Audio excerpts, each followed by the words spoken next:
Hello friends नमस्कार। आज श्रीराम नवमी अवसर में मु आपण समस्त को हार्दिक अभिनंदन ज्ञापन करुछि। आज मो कवितार शीर्षक श्रीराम नवमी। चैत्र शुक्ल पक्ष नवमी तिथि रे श्रीराम नेले जन्म, दशरथ पिता कौशल्या जननी, अयोध्या नगरी धन्य।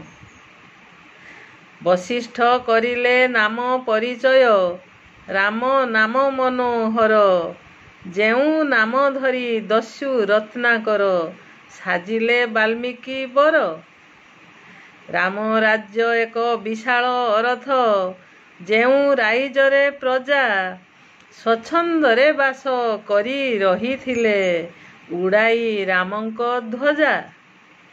माता कैकेयी ठिकणा बेलरे, मंथरा बाणी को मानी, मागी नेइथिले दुई गोटी बर, पूर्वु थिला जा बाणी।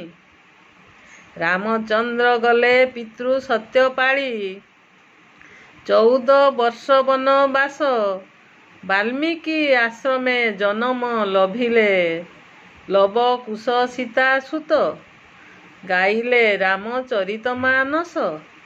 सप्त अवतारे जन्म नेइथिले प्रभु श्रीरामचंद्र, अधर्म विनाशी धर्मर स्थापना, जुगे जुगे एही प्रयास।